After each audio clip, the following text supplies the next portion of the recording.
It's half-time, and let's be honest, everyone's favourite team, Construction United, looking very shaky at the moment. There doesn't seem to be any coherent tactics. The forwards aren't talking to the backs. The wingers are running around like chooks. The midfield, what are they even doing? Let's get the team out here as they make their way to the stage. I think you'll agree as our forwards, backs, wingers and strikers come out here. They're a pretty dissolute-looking rabble, aren't they? I mean, I'm not sensing any energy. I'm not sensing any keenness. You can give them a rev up if you want, but from what we've seen in the first half, it's not surprising that we are a few goals behind at the moment. But don't worry, we've got someone here who's going to bring this team together. He won the world's hearts as he took his plucky team of underdogs to the brink of Premier League glory on the back of his homespun wisdom and his ability to make us believe in belief. We have been granted here at FF25 exclusive access to the inspirational halftime talk from the one and the only. Give it up for Coach Lasso.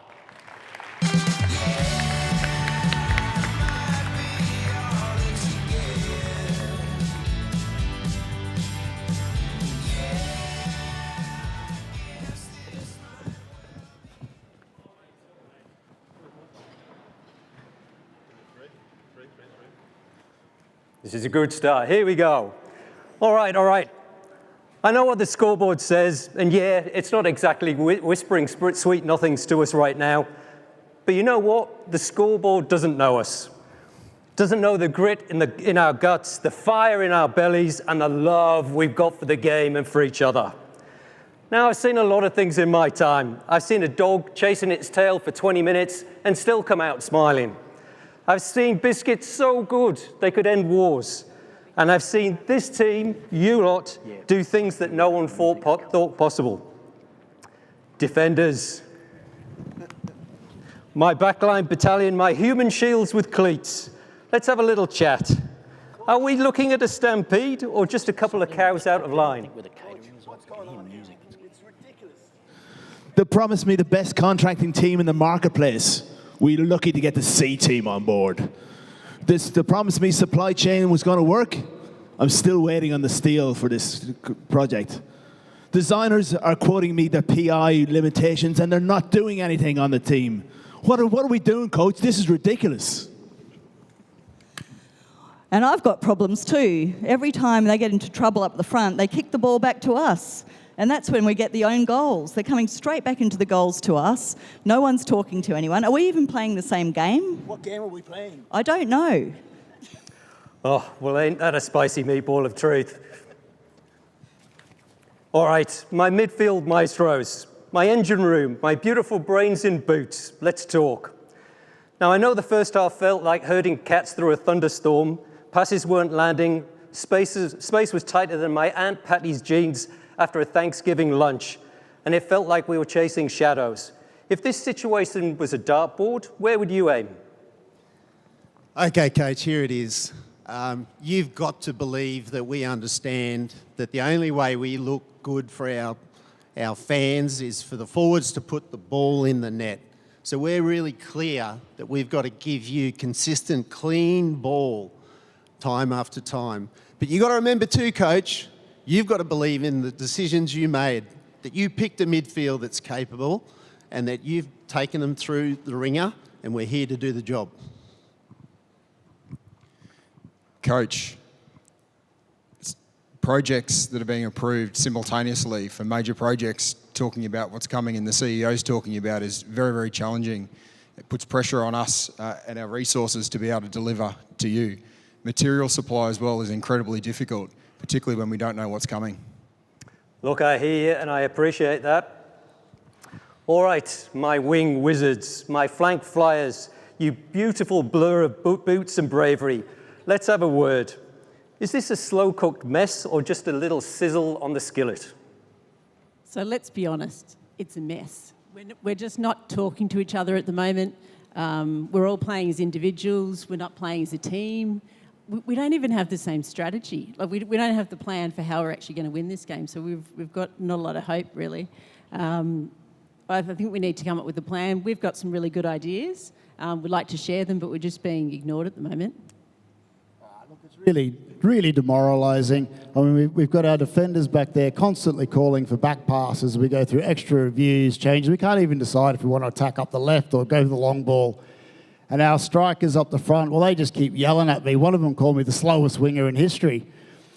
And we just got to get in and help. But the best part, even when we do get our momentum going, and there was one part there I thought we were attacking really well down the left, and the ref blew it up. The ref, the IV in this case, blew it up because, and he said to me, I'd really prefer you attack down the right-hand side.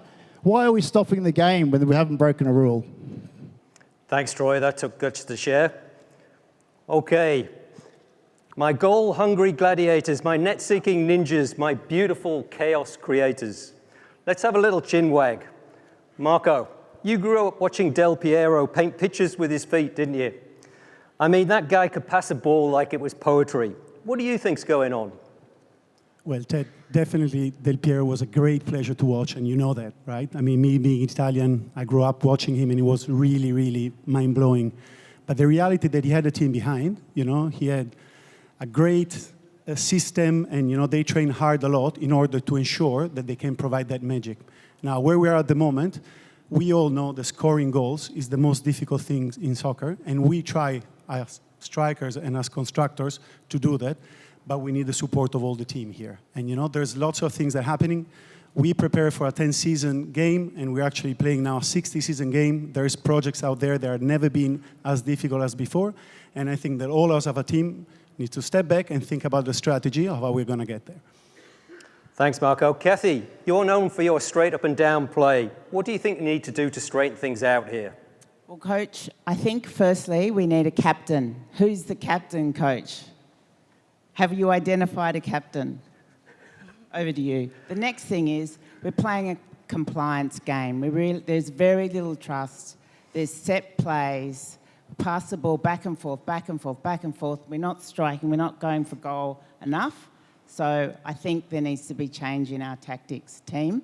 We need to share and be a little bit more collaborative. I also think that the game is different across jurisdictions. We've got different rules in different states. It's holding us back. We need the same licensing laws, specifications, a lot of opportunity there, Coach. And last thing, too many players on the field. Too many players. In the 90s, so my MD tells me, not that I would know, but my MD tells me, so I was a bit young then in the 90s, there were 10 to 12 people delivering $200 million worth of revenue. Now it's 10 times that. So we need to simplify the game, less pitch invaders, that's an analogy I was told to say, and let's get on with actually playing the game. Thanks, Kathy. Okay, team construction. You know what I love about being behind?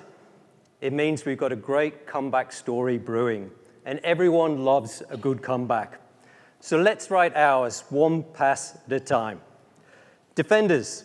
Now I know the first half felt like we were trying to hold back a waterfall with a spaghetti strainer. But listen, mistakes happen. That's construction. That's life.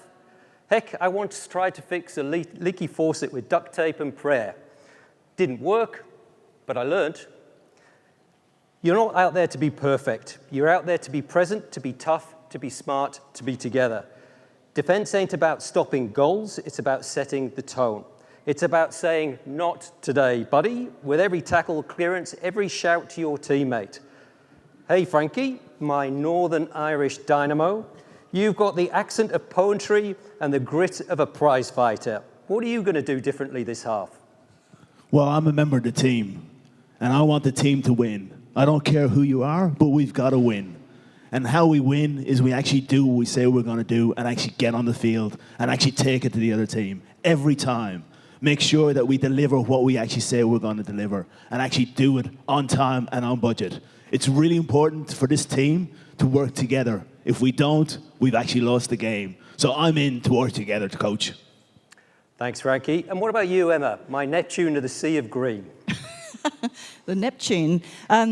Well, I think that in defence you have a unique perspective of the field. You can see where all the players are. You know what is coming down, and I think being able to share that with the rest of the team, get the team together and share what's happening next, so that everybody has the same view of the field that we're playing on. We know our fans out there want us to win. they need us to win. They need us to get built what we need built. So we've got a great environment to take this off. Thank you very much. Midfield. Here's the thing. Midfield is where the magic happens. You're the bridge between defence and attack. You're the glue, the gears, the gravy on the mashed potatoes. Martin, how do we cement a result in this second half? Two things to cement the result in the second half, and the first one is the collaboration and partnership piece.